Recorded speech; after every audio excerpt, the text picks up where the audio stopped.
谢了啊，老钱。哎，李兄弟啊，有多余的子弹没有啊？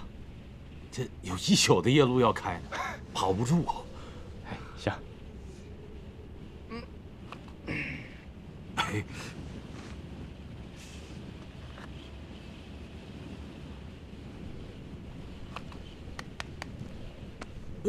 都给我了，这不好意思，要不你再拿回去2个。快走吧，开慢点，你回程拉的是重伤员啊，经不起电的。行了，走吧，啊，放心，这条路啊，没人比我熟。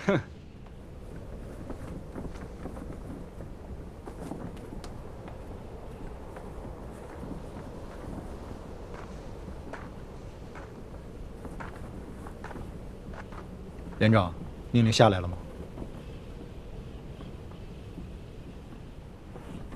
水浩，紧急集合。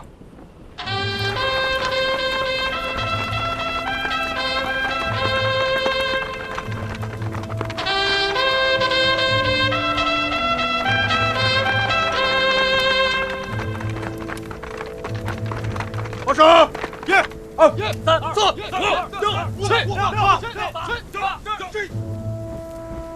连长同志，一排应到34人，10到34人，列队完毕。报告连长，2排应到35人，10到33人，列队完毕，请您指示。报告连长，3排应到34人，10到34人，列队完毕，请您指示。报告连长，机炮排应到29人，10到29人，列队完毕，请您指示。全体动用，立正，不进。1、全连行装，除了武器弹药干粮之外，其余的一律留在营地。2、行军期间严格执行纪律，令行禁止，拉屎撒尿要报告，不许擅自离队，不许交头接耳，没有命令不许开枪，不许暴露目标。各党小组和战斗小组要负起责任来，听见了没有？听见了。小鹿怎么还没有回来呀？教导员不带他们弄车去了吗？就算小鹿靠不住，教导员肯定靠得住。没时间了，不等了。教导员还没回来呢，没有车我们怎么走？用腿走，出发。沿着公路走，速度会快很多，但是目标太大，白天敌人的飞机太猖狂，走山路又太慢，会被敌人的轮子追上。快了慢了都不合适，越是撤离行动，越要计划周密。老美的机械化动作很快，这时候可能已经在行动了。我带一排沿着侧翼搜索侦查。不用那么麻烦，接到命令的都是一线部队，和敌人一直没有脱离接触。这么大规模的撤离，先走的一定是司政后勤官，还有非战斗人员。这些人走不快，这10有8、9是要坐车的。也就是说，我们只要沿着公路的方向撤离，就不会离开主力的撤离路线太远。姚润莲，你干什么呢？你听，没时间了，赶快走。哎，你听。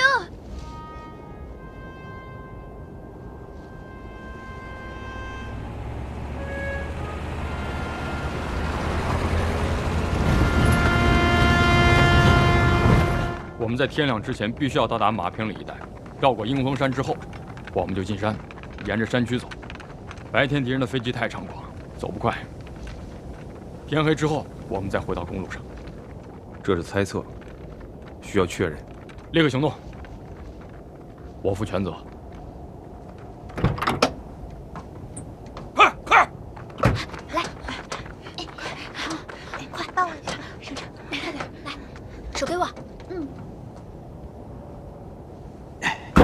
人都上齐了吧？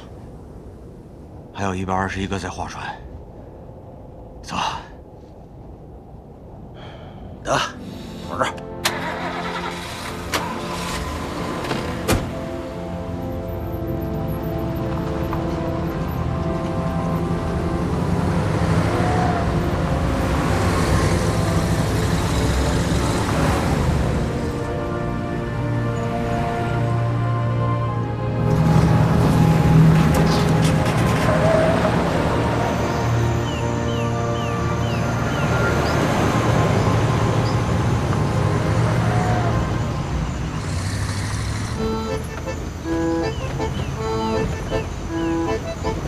好些了吗？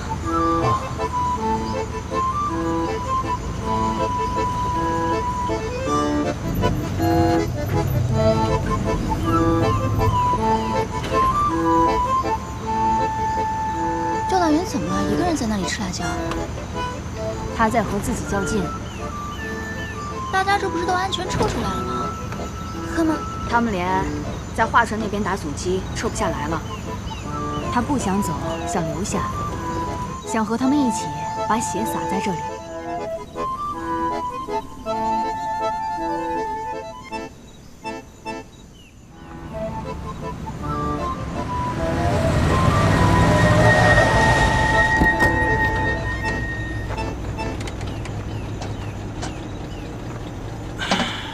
老钱，还有多远？还有10几公里吧，不远了。 那怎么不走了？油不够了。那边啊有个无人看护的补给点，我呀弄点油去。朱立新，哟，跟着老钱去看看前面情况。是。注意警戒。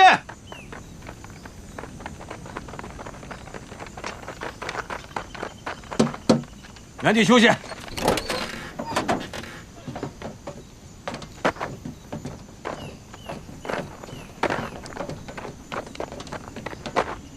别走远了啊！哎，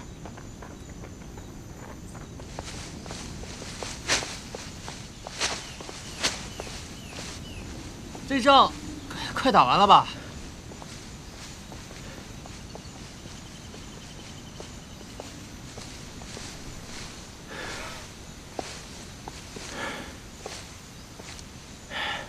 就这儿，就埋在这儿。这地儿啊，不远也不近，平时很少有人上来，正好啊。那我洗把脸去。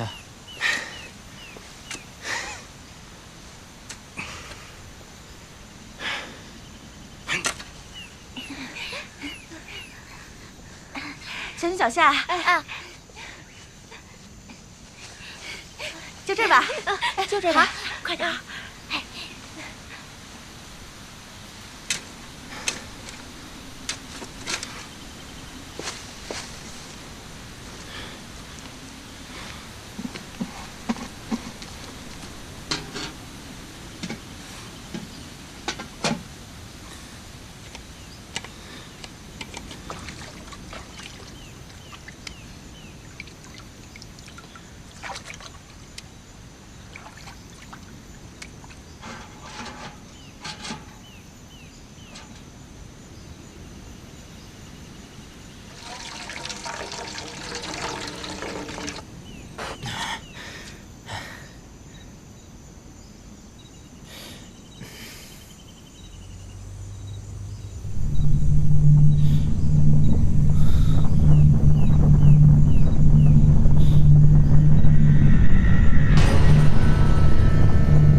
有啥事儿？那是坦克吗？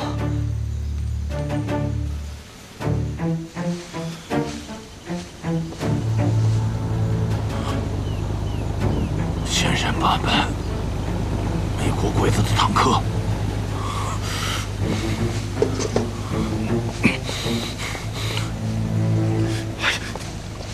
快点！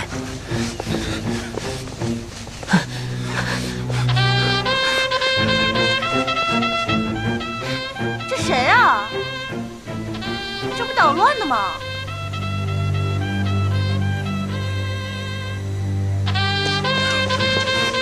肯定是小鹿捣的蛋，在哪儿呢？不是让他看着的吗？你快点吧，憋死了！尿都憋没了。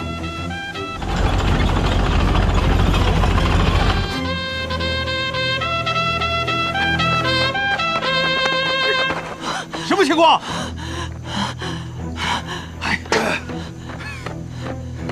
美国鬼子坦克，方位数量啊，射弹中方向，数量没数。准备战斗！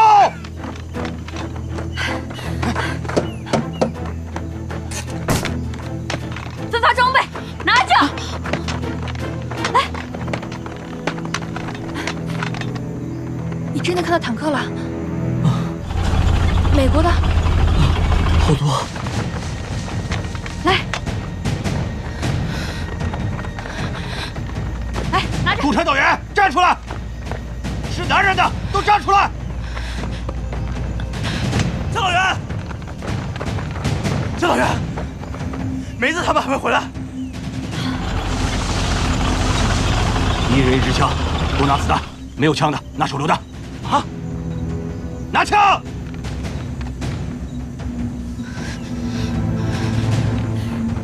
老白，怎么不说？你跟车走，没有人压阵不行。原路返回，速度要快，我们顶不了多久。我不能走。少废话，有力气！快！不，自己烧子弹。所有人听着，能动弹的跟我走，到前面拐弯那个地方，把敌人堵住。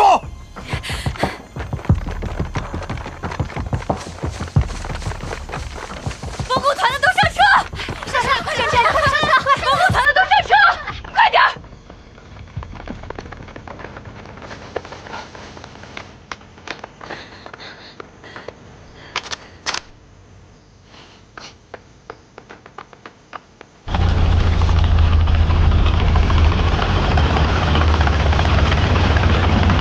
！182班负责公路，是。其余的人警戒侧翼。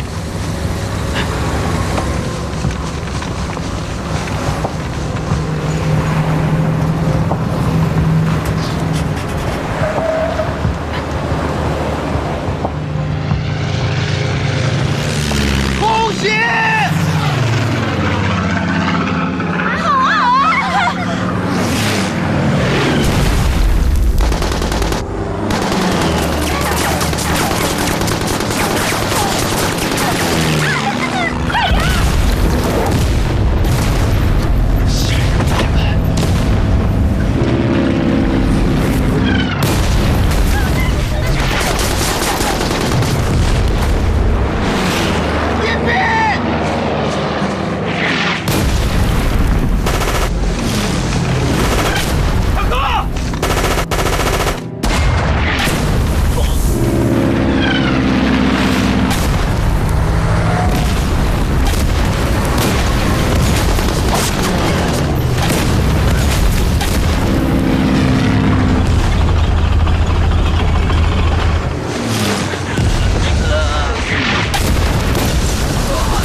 部队是个炉子，你这浑身上下100多斤，甭管什么废铜烂铁，扔进去滚一圈，再出来，那就得是块钢。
你那挡着，什么都看不清楚，不知道谁打谁，现在连个动静都没了。应该是打完了，也不知道谁赢了，地形不明，看不见，听不着。我要是敌人的话，就躲在林子后头，把公路封锁得死死，谁过去谁死。迎风山这个位置卡得太要命了，硬冲太危险，我建议绕过去。咱们已经绕了一宿的路了，再绕的话，恐怕会被堵在口袋里。无视灭原地警戒，其他所有人等候命令。高进、李长河，跟我走。是是。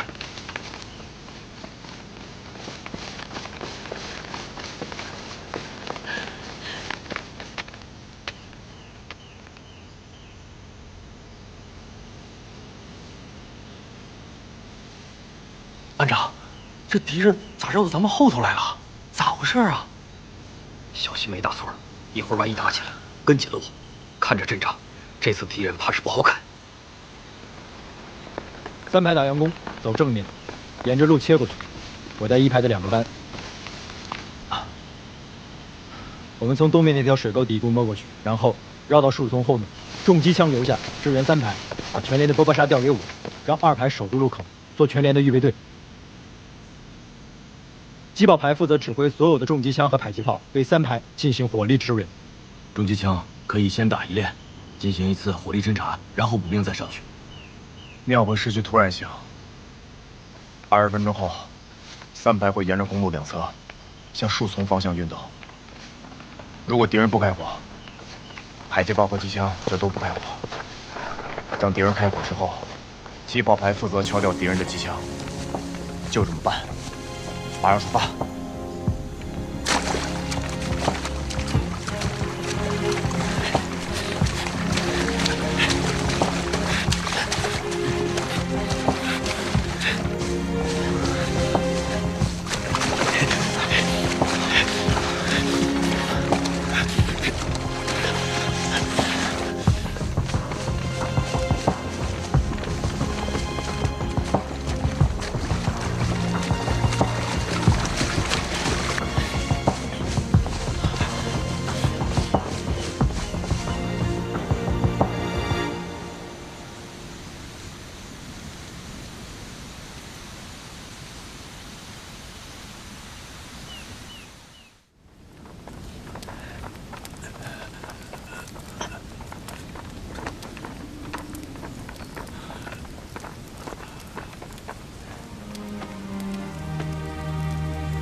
小心点儿。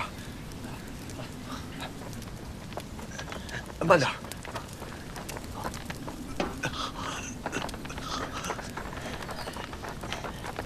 来，往这边走。小心点儿。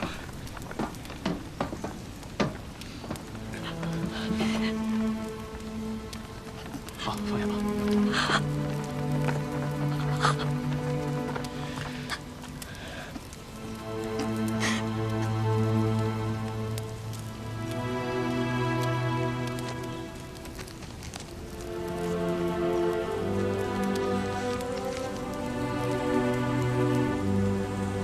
身上有伤吗？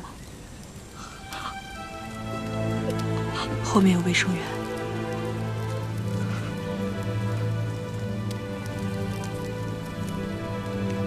没大事，就破了牛皮。这一宿过去就能结痂了，不会留疤。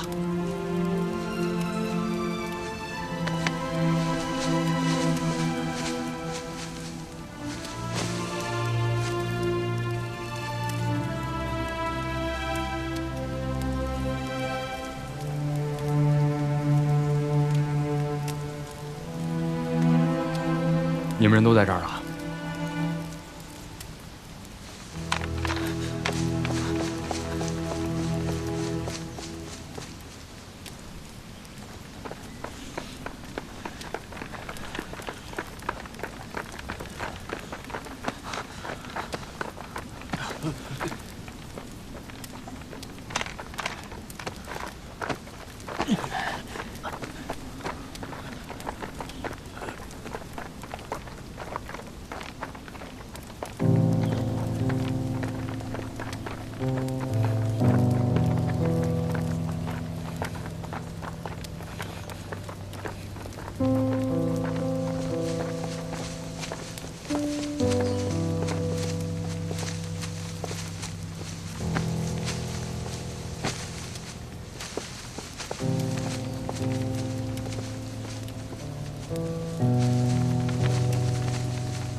认识啊？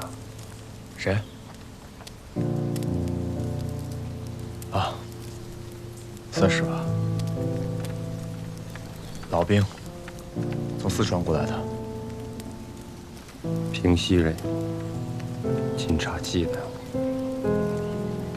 他其实可以不用来的。他不会这么想。他想回部队。想跟自己的连队死在一起，他应该在真正的战斗中像个英雄一样牺牲。有区别吗？至少他会快乐些吧。在战场上，你没有权利选择生死，但至少我们可以选择死的方式吧。你以为我们是为了什么而战斗的？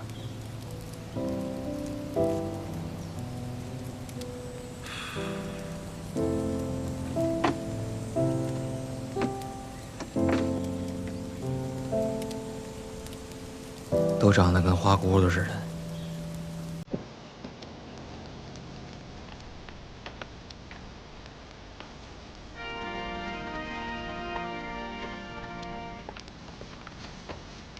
我爹是个铁匠，走乡串户，修修补补，赚的不多，日子还算过得去。关键是自由。华北事变。他被日本人抓到了矿上，然后呢？没有然后了。他死了？应该是吧。是生是死，什么时候死的，怎么死的，埋在哪儿，都不知道。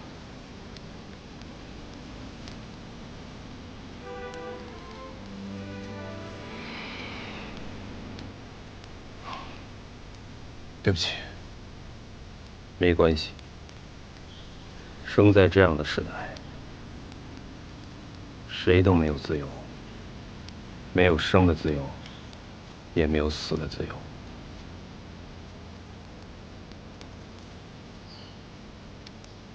他其实可以选择的。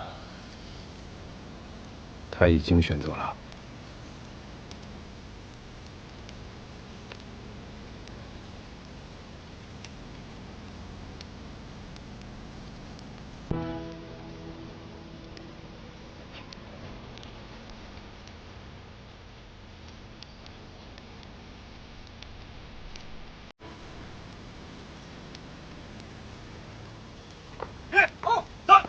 5、6、7、8、9、10、11、12。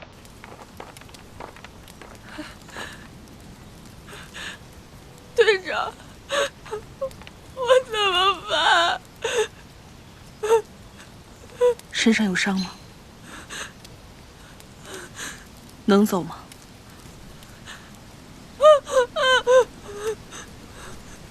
那就跟着我走。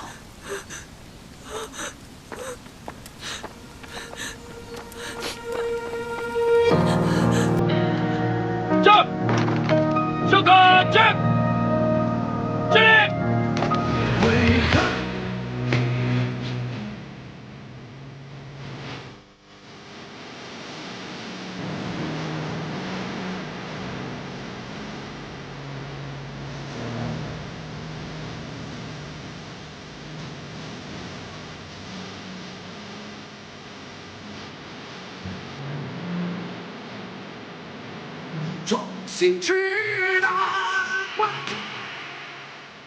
怎么了？排长有点不对劲儿啊！从出发到现在，快2个点了，一句话没说过，口令也不下。带好队伍，注意隐蔽。是。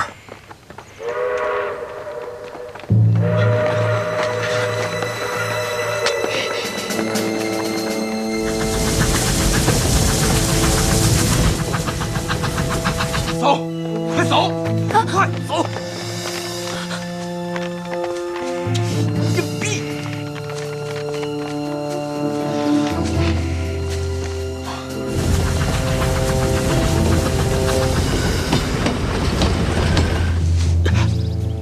你就跟着我，我走你就走，我停你就停，我蹲下你就蹲下。会用吗？老婆，有，给我把波杀。是。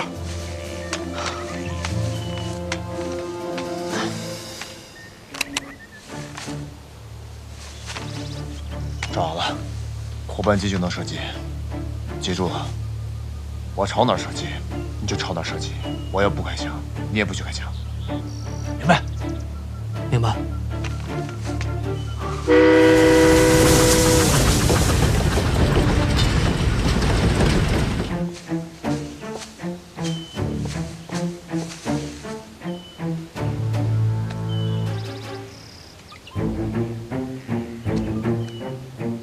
越怕鬼，越装鬼。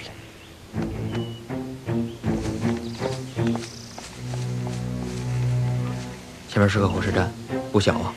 红梅这是日本人修的，有几个大老美，2塔楼一边一个，一挺机枪，天桥上还有俩，地面上估计还有一个。地儿挺大，我估计屋里边还有人。走。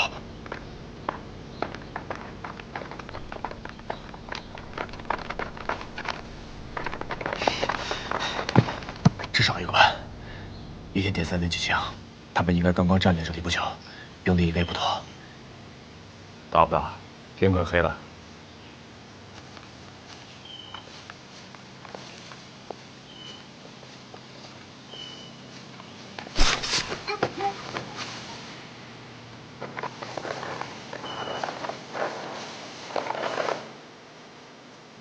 Hey! Who's there? Join back, is that you?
Help me.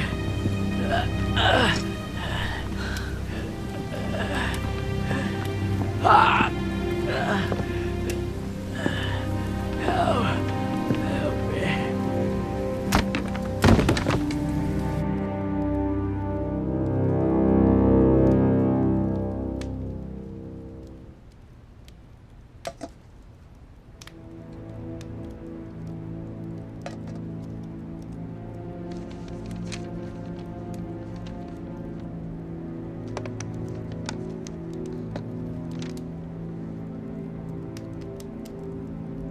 明天早上6点半，有列满载的军列从这里通过，所以他们才会守在这儿。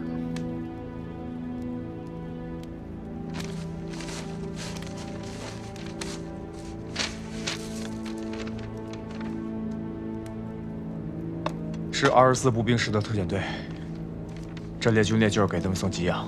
特遣队是个啥编制？一个团还是一个营？他们将近有800人。加强营？他们的长官叫布莱尔，军衔是中校。虽然只有800人，但实际配备了12辆坦克、8辆装甲车、4门自行火炮，还有18辆卡车。文工团白天遇到的，应该是他们的一个小分队。他们的任务是啥？沿公路快速推进，占领汉江以南所有的主要道路，封锁汉江主要渡口，建立防御工事。这是要包饺子。这并不是美军的惯用战术，应该是针对咱们专门制定的新策略。咱是以营连为单位，向敌后纵深进行穿插迂回。老美喜欢维持战线平整。现在这个特遣队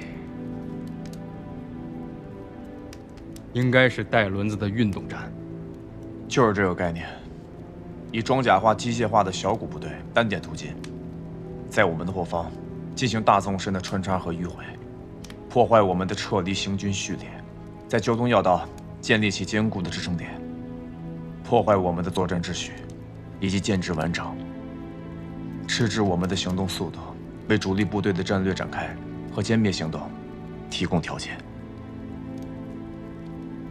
也就是说，咱现在就是人家罐头里的肉。你那还有水吗？我这还有。你们带吃的了吗？我不饿。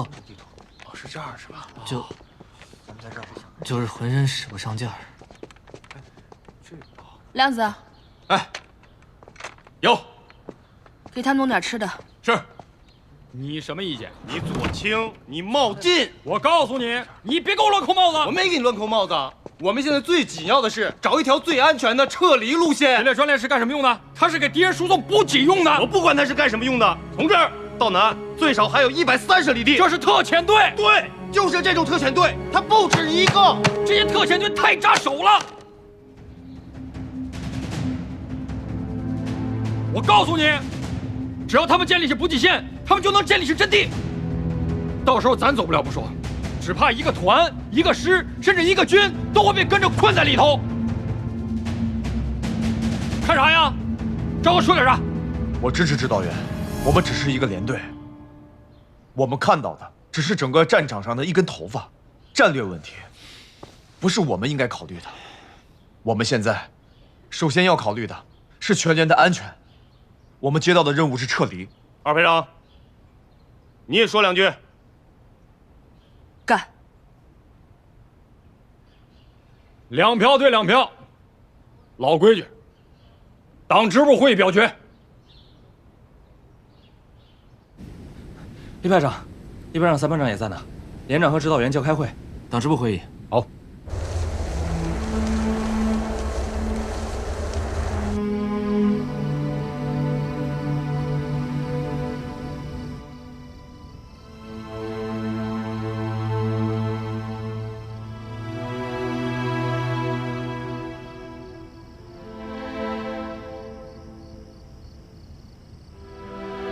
为什么不干？炸翻他们一列火车，就算只能拖半天也划算。退1万步讲，牺牲了那么多人，这个仇不能不报。别说了，举手表决吧。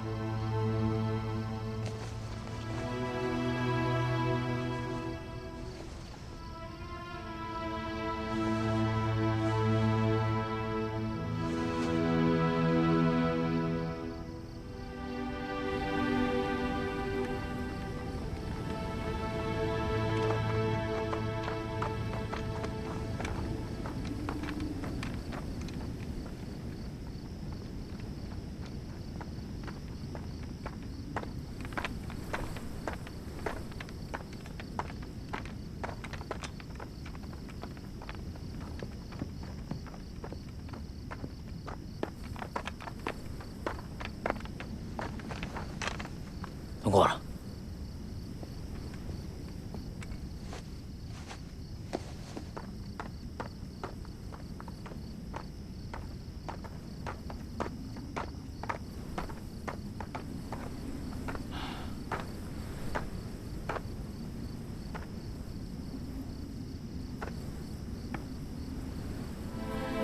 赵和，你的思想汇报啊，还得抓紧写。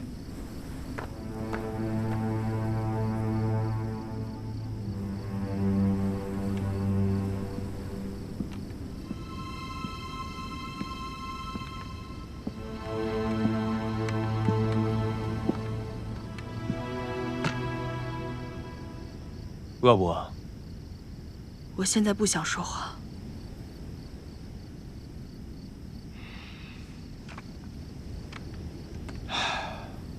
1年半以前，在南宁，一排长那个时候看我的眼神啊，和你今天差不多。说起来，我现在倒是挺理解他的。大苗不像我，他喜欢音乐，他平时自己会写谱子，配和弦。我离开文工团之前。 他已经递交了转业申请，他想调到地方乐团工作，那才是适合他的地方。我要是不走的话，他的申请估计会批下来。可我这一走，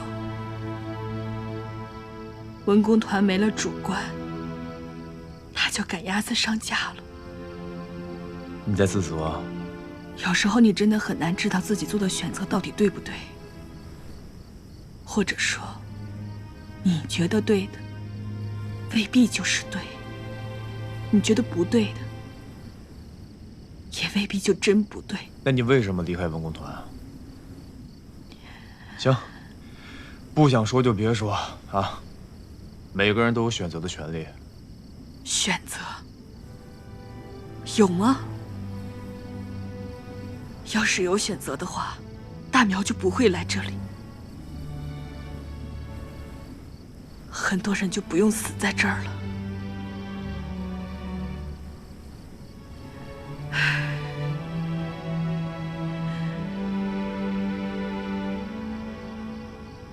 你知道吗？我今天一直在想，为什么死的不是我？你这么难为自己，什么都改变不了，蠢不蠢啊？蠢，当然蠢。要是不蠢的话，也不至于。 算了，不说了，什么都改变不了。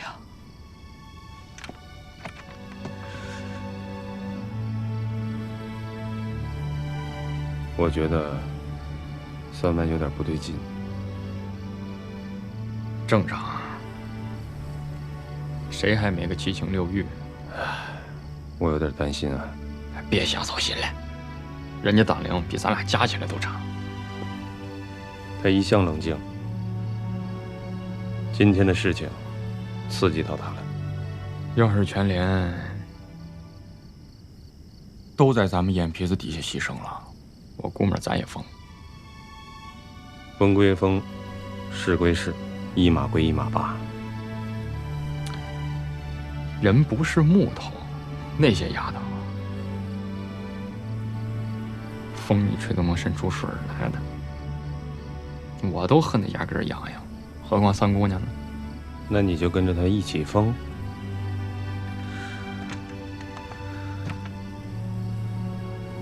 我没有疯，我只是有些麻木。痛到极致，就是麻木。我知道你埋怨我没有支持你，其实我知道这么干不好，风险也很大。可我就是想干。 我想把他们一个一个脑浆子都干出来，我憋了一肚子的火，不知道该向谁发。我想打人，我想骂人，我想杀人。情绪就是这样，该宣泄的时候就要宣泄，憋得久了，好人也会被憋出毛病。有时候啊，疯一疯，吼一吼，没什么坏处。我只是想疯一疯，不是真的疯了。在这个时候啊，不太适合做出决定。我做的是我自己的决定。换了以前，我一句话都不会多说。可现在不同了。从我决定回来的时候，我就知道，我的命和你们的命是拴在一起了。可他们的命都没了。所以你得坚强起来。你要恢复冷静。你经历了那么多事情，走了那么远的路，你比我更记得回家的路。回不去了，再也回不去了。我到现在为止才开始有一点理解，为什么你们所有人都把这支队伍当回不去了，再也回不去了。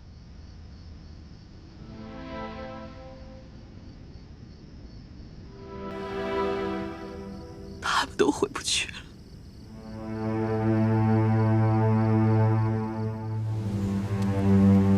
我从未如此喜悦，沉浸于甜蜜的安宁。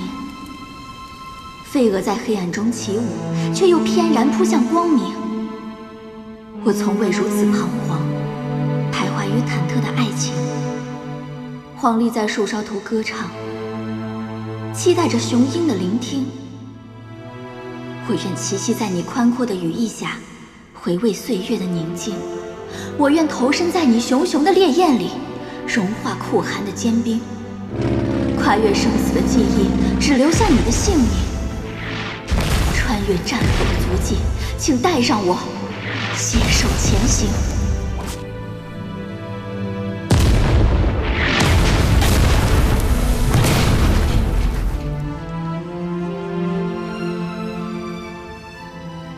大苗说，文工团里很多人都知道他喜欢老白，小黄鹂不会隐藏，从来不会。老白他知道吗？这首诗是他写了用来表白的，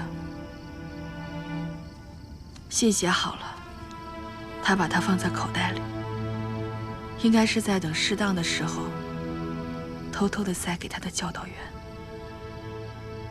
所以就折成了纸鹤。这不是纸鹤，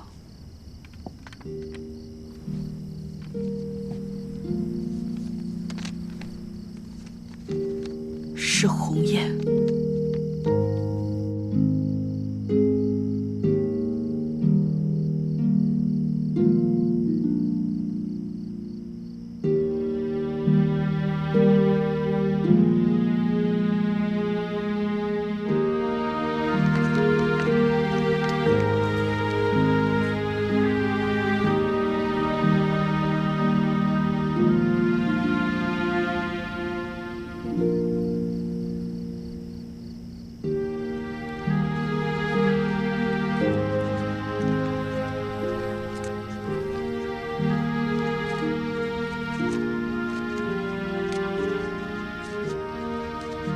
来，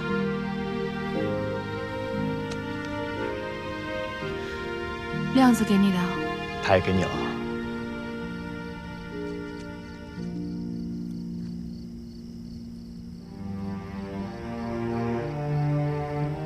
怎么样？不错。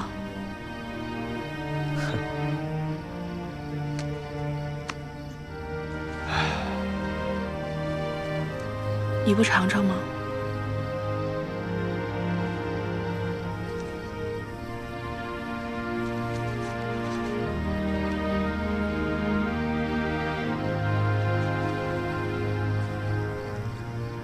不错。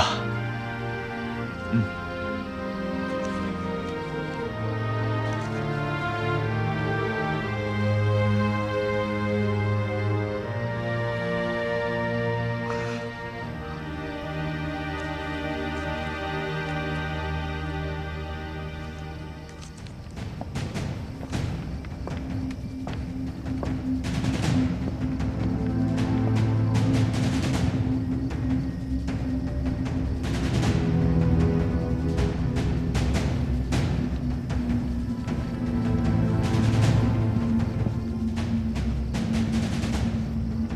三姑娘，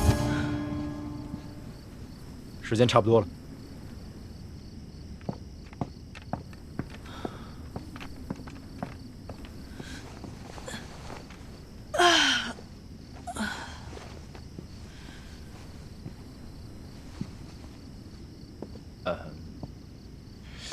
昨天太累了，很舒服。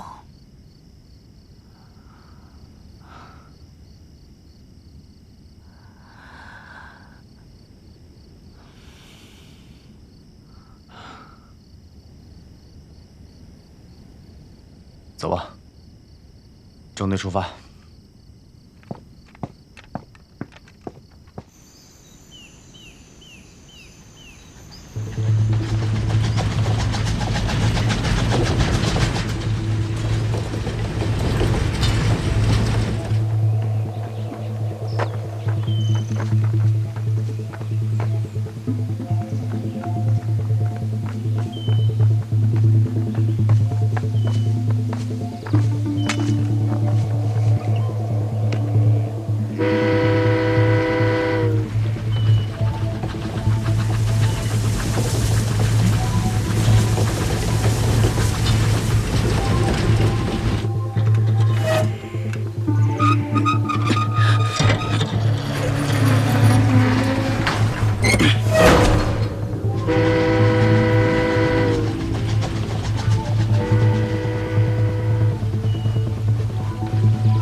他们加岗了，公路上有新兵，记醒点，暗哨，还有铁壳子，线都绷着呢，估计不干一家伙咱过不去。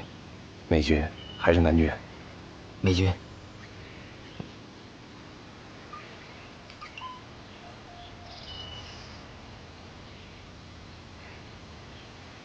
铁盒咋不动呢？美军专列被炸，应该是没油了。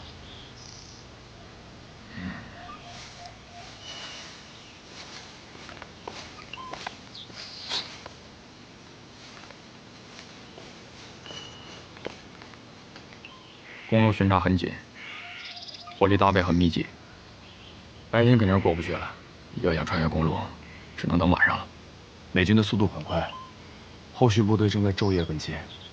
昨天碰见的只是一个特遣队，现在在这个区域活动的，很有可能是整个第24步兵师。明天南军也会跟上来，他们有足够的兵力，把这里像篦子一样搜一个遍，连老鼠都逃不掉。要等到晚上，我们得在这儿整整待一个下午，太危险了。越靠近交通线越危险，越靠近难走的山区越安全。只要穿越这条公路，我们就离江边不到60里地，一个晚上就都能查。我们在美国人的鼻子底下，很容易被闻见味儿。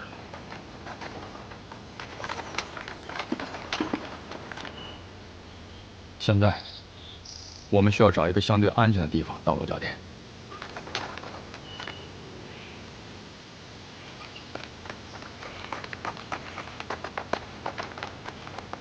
等到天黑，再返回来。往东南方向走10几里路，有一个老地方可以再用一下。那个地方敌人也知道，知道不代表进得去。4个轮子在那儿不灵光，得靠2条腿走过去。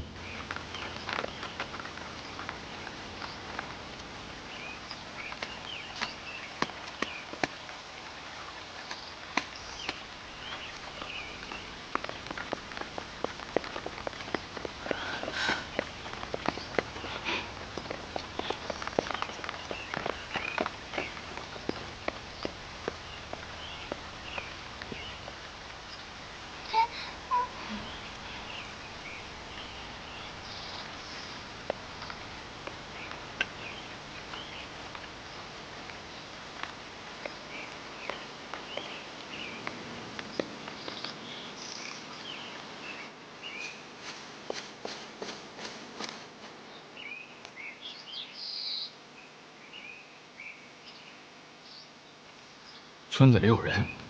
连长，我带些人下去看一下情况。100负责警戒，让200去。3万洞朝监狱，执行命令。去。是。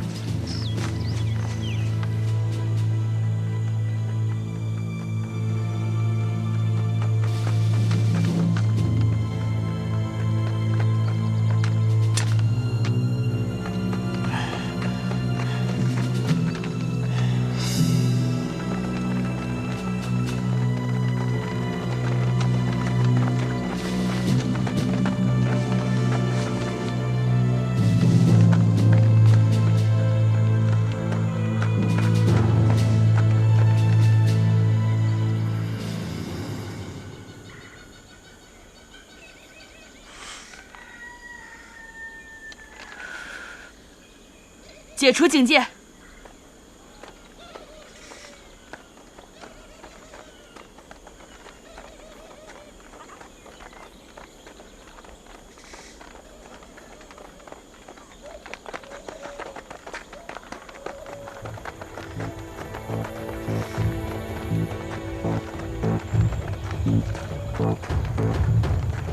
谁？쏘지 마요! 쏘지 마요! 없어요. 걱정 마세요, 어머니. 집에 아무도 없어요. 남인 갔어요. 아들도 갔어요. 他说啥呢？他说他家里没有男人了，他男人走了，去军队了，他儿子也走了，也去军队了。村子里已经没有男人了。 갔어요. 괜찮아요. 일어나세요, 어머니. 저희는 아무도 데려가지 않을 거예요. 걱정 마세요.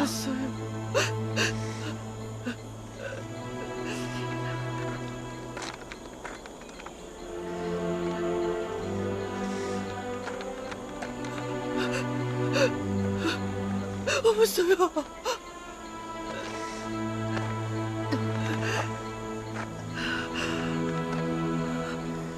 우리 상과 김씨는 들릴 수 있어요. 그러나 거기는 없어요. 장혁한 사람이 없어요. 걱정 마세요.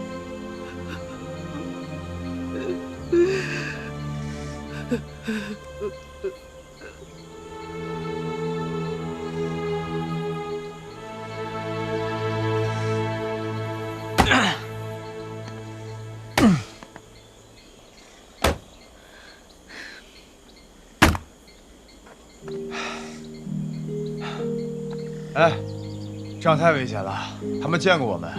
如果美军搜索这个区域，他们会暴露我们的行踪。好好干你的活，用心点。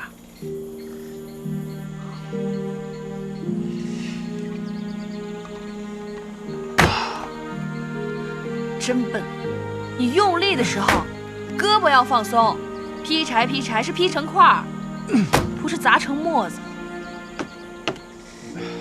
差不多得了。 我是战车兵，又没学过砍柴。说的挺简单的，来，你来。你呀，就是思想改造不彻底。放着，我来。来，给我挑块大的。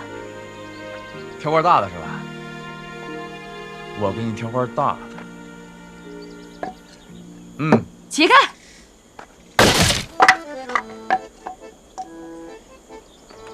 同志们，加把劲儿啊！高处一共布置了4个暗哨，来，小心点啊！算上木头一共5个。但咱半夜就撤了，用不着这么密实吧？密实点好。走的夜路多，越来越怕鬼。老美脑子活，打起仗来可比鬼子机灵多了，稍微有个空就能钻过来。人家火力又猛，枪一响，炮弹就能飞过来。咱也不差。现在不像过江那会儿，大家都蒙着，打糊涂仗。那个时候咱还能占点便宜。现在可不能指望着老美再犯轻敌的老毛病了。咱就干吧，当面锣对面鼓，就不信干不过他们。干什么干啊？你们俩听好了啊，这些暗哨是全连的眼睛，是最后一道保险索，千万不能马虎，听见没有？咱一排都是老兵，你放心。还剩多少铁丝网？命令，把村子周围给我围一圈，多设点半雷。去吧。是。抗大还教这个？陕北高原上面没有煤，也没有汽油，家家烧火做饭都得靠柴火。这些活计只要不行军作战，人人都得会做，不光我会，八爹也会。原先听说你们官兵一致，我还以为只是穿衣服一样的。不稀奇，八爹不光会劈柴，种地也是一把好手。伺候庄稼、种瓜、种菜，拿起来就干，干得比谁都好。边区有一年搞种菜比赛，他还拿过第2名呢。第2名，第1名谁啊？周总司令。谁？同志们，加把劲儿啊！哎。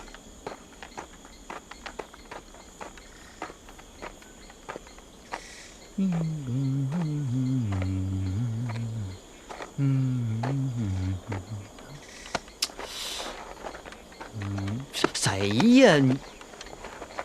哎呦，咋的了？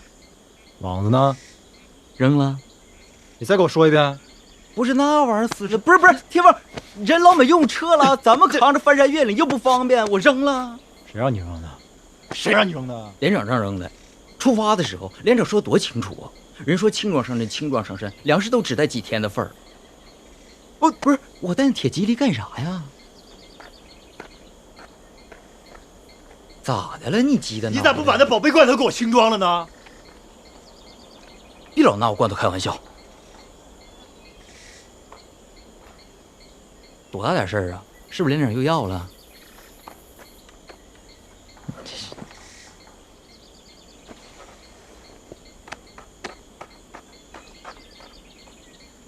这事儿你先别慌啊。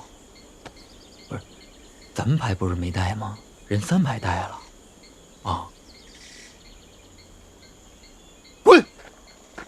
还。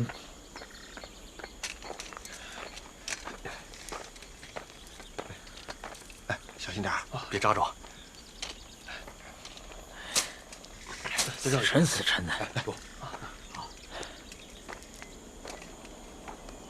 排长，这一排长纯粹欺负人啊！他凭什么给咱下命令？他也是排长，你也是排长。他一句话，咱们就颠颠的上赶着，又出东西又出力，连个客气话都没有。你瞅臭鲶鱼那个臭德行！要不是他们一般把东西扔了，哪有今天这出？弄得他反倒像是立了头等功似的。东西都搬来了？没呢，还有一批。全都搬过来，外布置2道，中间挖条沟。就带几个钟点，至于吗？咱们费了那么大劲把他们拉过来，让一班自己去扛。眼见天就要黑了，咱们现在不是安全地带，多一道防线就多一道保险，快点。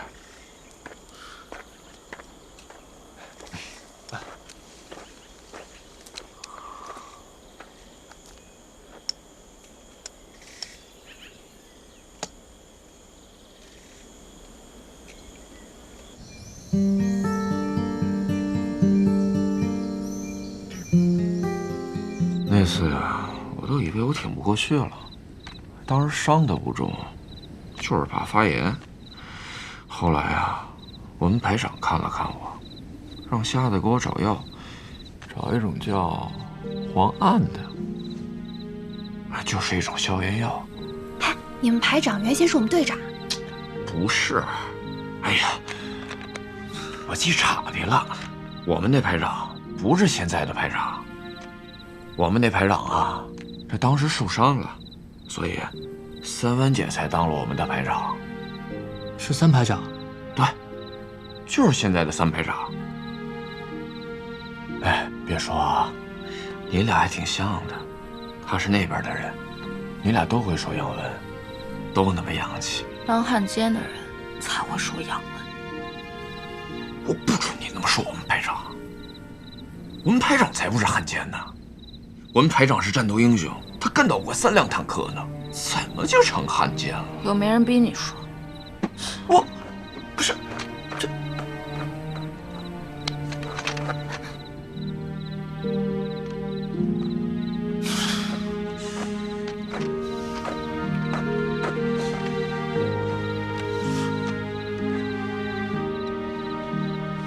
你别在意，他是冲我，不是冲你，更不是冲你们排长。当时我们晚上睡不着，我们又是一群胆大包天的孩子，大晚上趁着老师们都睡了，就翻墙头爬出去，沿着山路疯跑，一直跑到杨家岭上头去玩。陕北没有电灯，一到晚上到处都是黑漆漆的，只有杨家岭上彻夜亮着灯。没人管你们？有啊，保育院的老师们对我们都很好，只不过晚上累了，睡得迟，我们就跑出去了。我年纪最大，兰兰比我小1岁。哼，这2个小姑娘。兰兰可不是小姑娘，她是男孩子。你别打岔，我没说完呢。你说。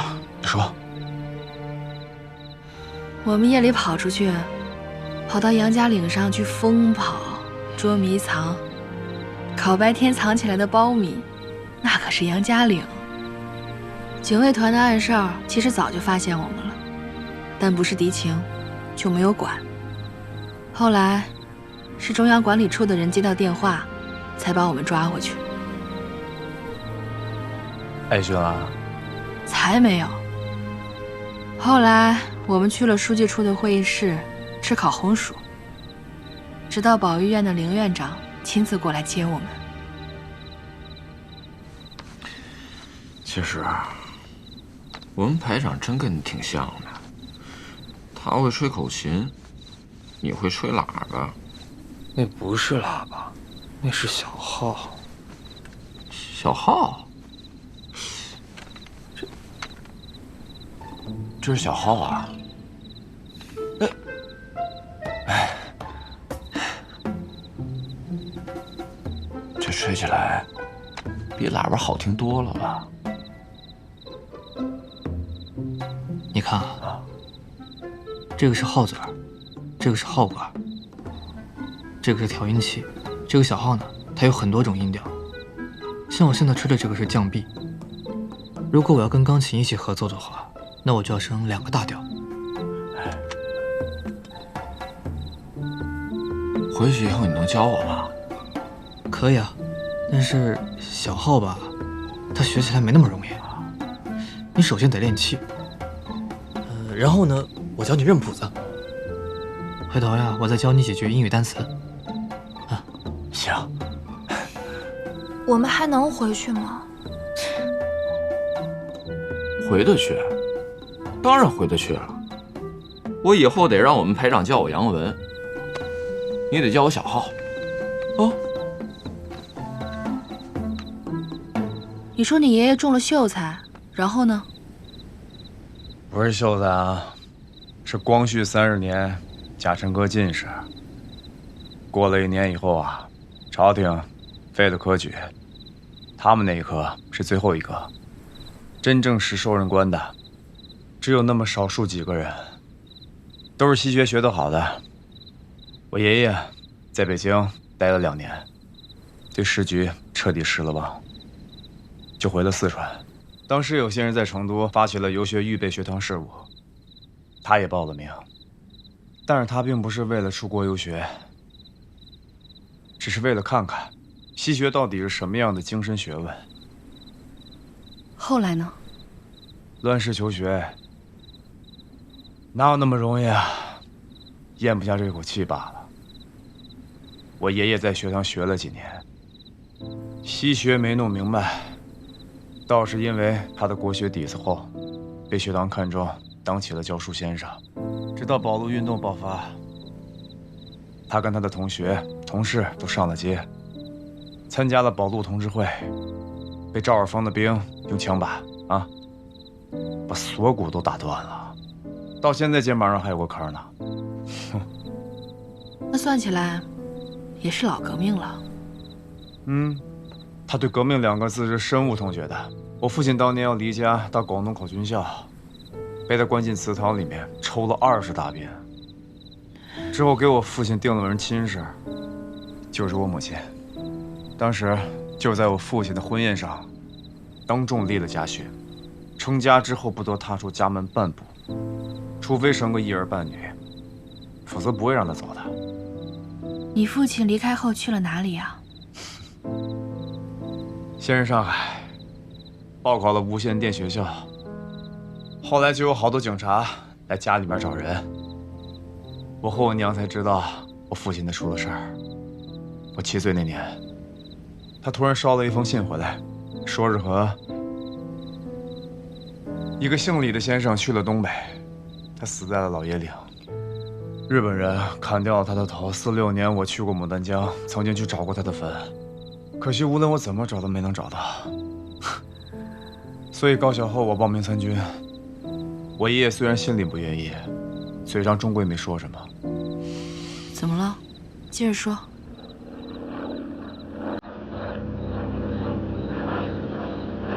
这什么呀？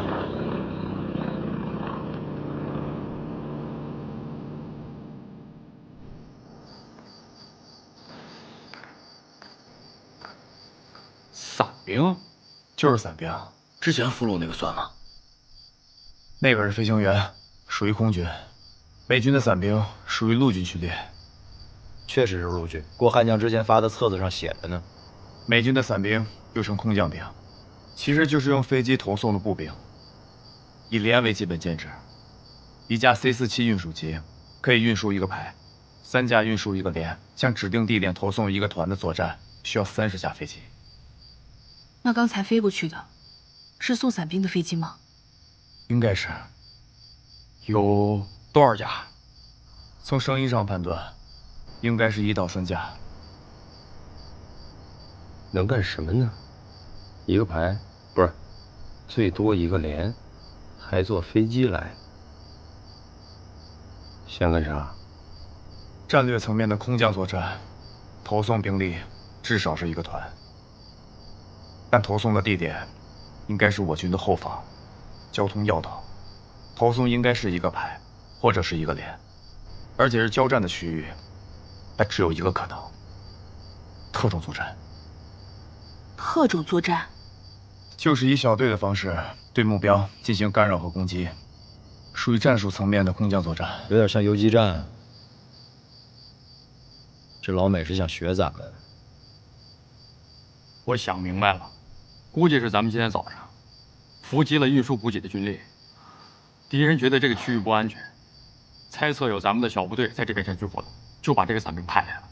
小宝，集合1排，搜山。是，全体集合。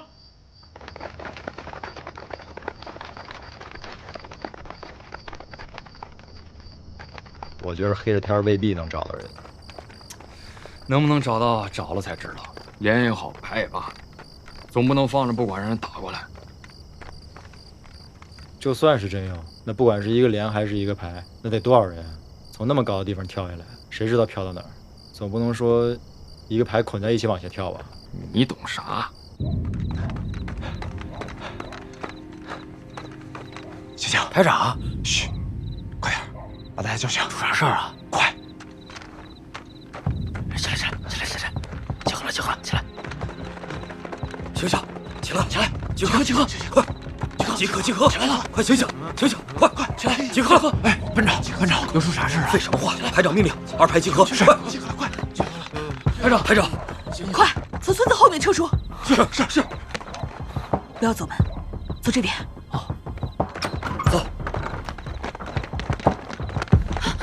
走。快！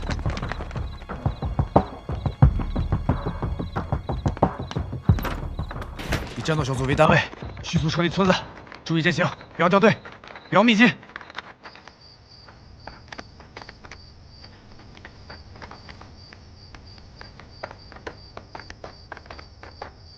连长，人齐了。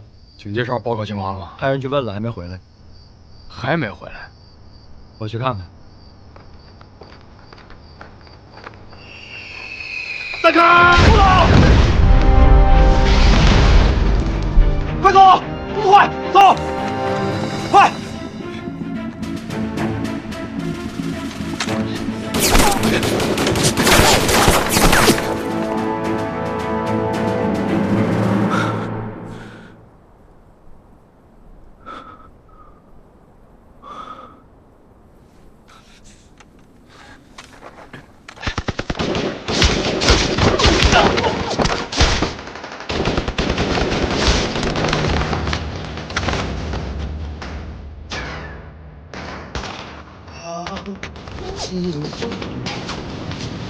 辽阔的城，起潮战迎风，青春似火，热血歌声，纵横沙场的旋律，那是凯旋的冲锋。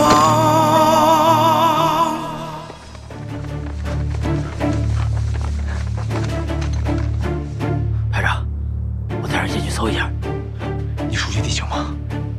手榴弹，满山搬来。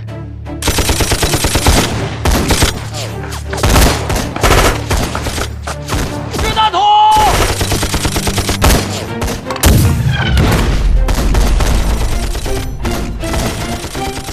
停止射击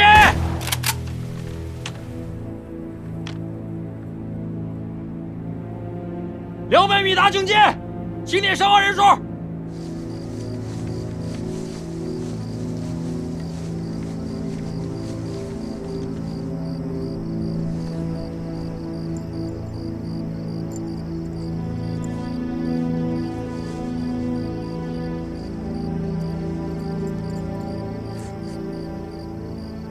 排长，枪声停了。8班向2翼放出警戒哨，7班、9班准备射击。机枪和掷弹头设置在那里。是。大成，什么情况？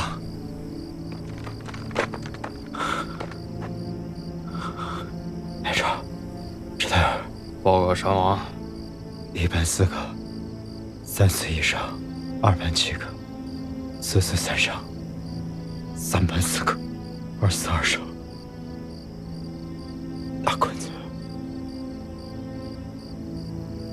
大坤子咋了？没了。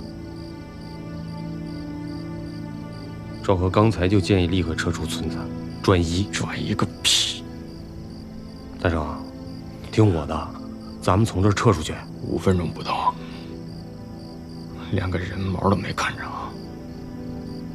就伤亡了16个人。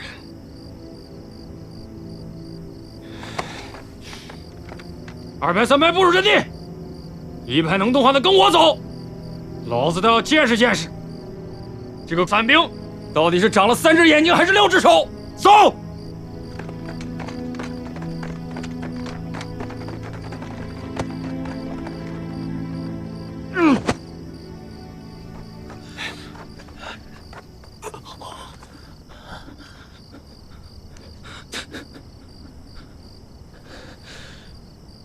到底什么病？中了没有？命还真大。啥意思？擦破9块皮，连轻伤都算不上。这不是你的血。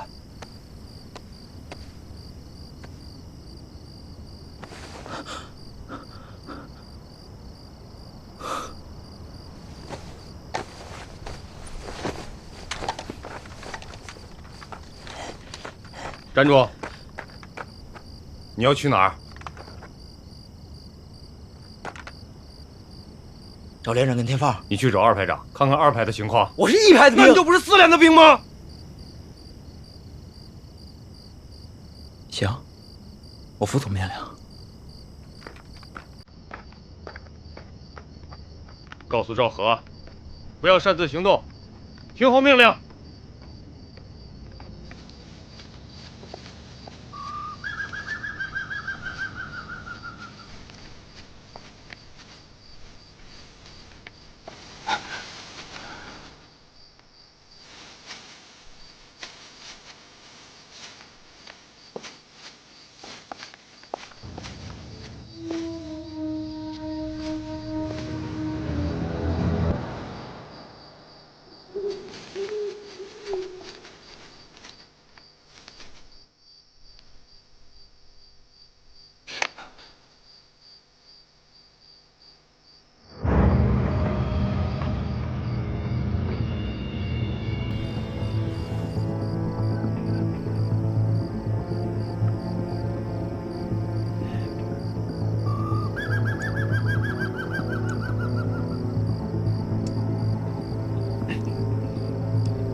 不管发现啥，都留点神，别轻易举动。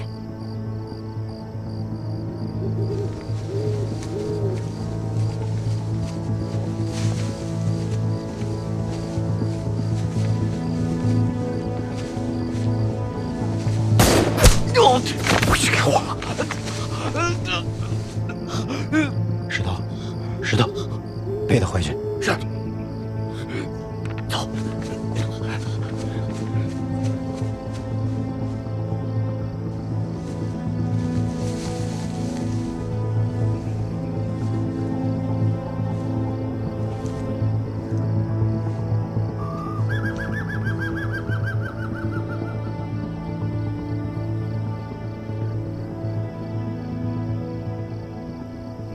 这伙子老妹有点邪乎，大家一定要倍加小心。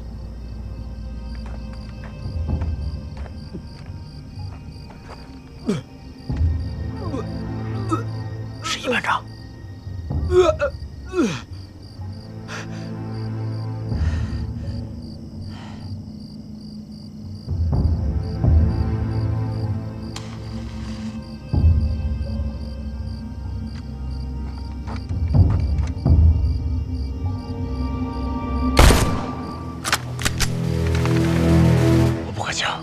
谁都不许开枪！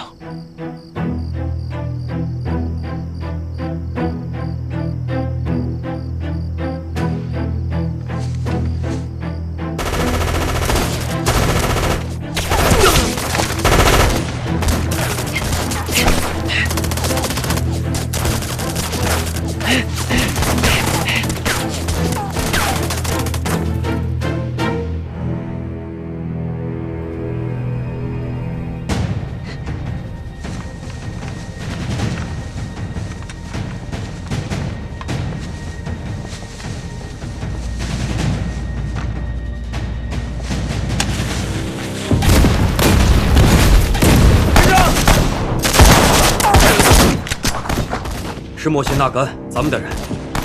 3排交上火了。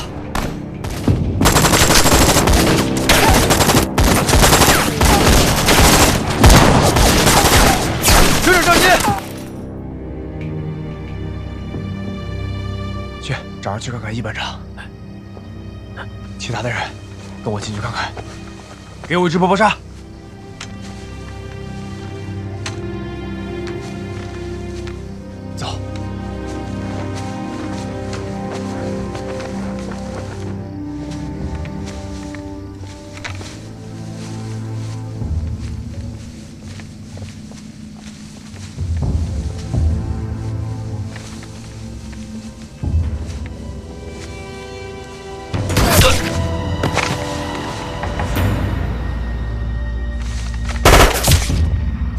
鞍山海城。排长，没事吧？没事。你呢？我也没事。娘的，这帮鬼子邪了门了。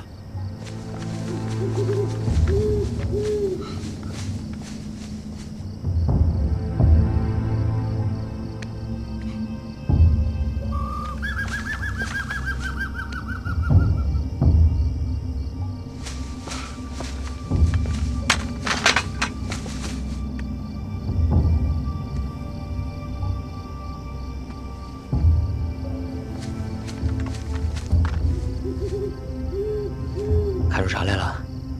怎么样？没中枪吧？中了，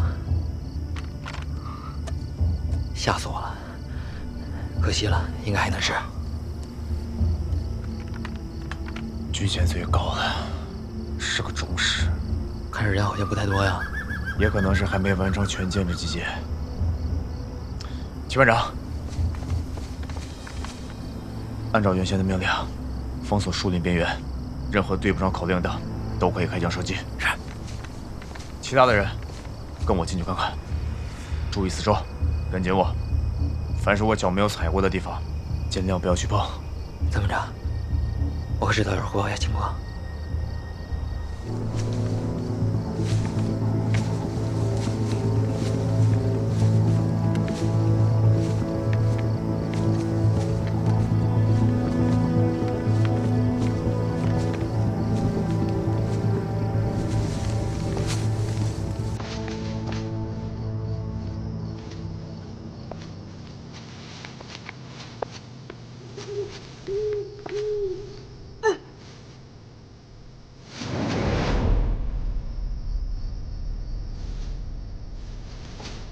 栓子，活着岗位上。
他受伤了。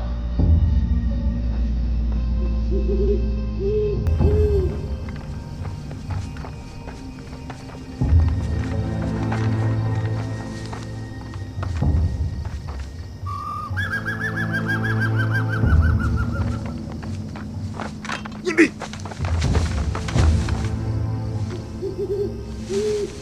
口令。 鞍山，海城，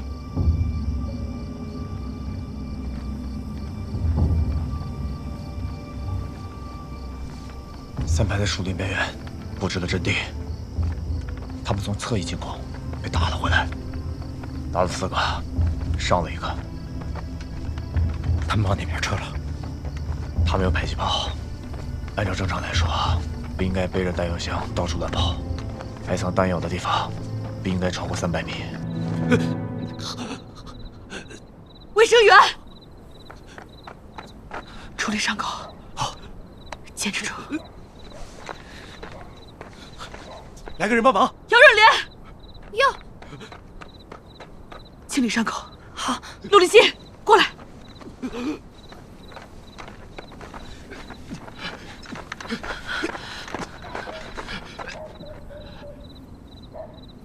按着他的手，按着他的手，忍着，没大事。你这个就是稍微大一点的口子，只要扛过了发烧和感染这一关，不出1个月，我保证你活蹦乱跳的。卫生员，有，快过来！来2个人。袁平，你跟我过来。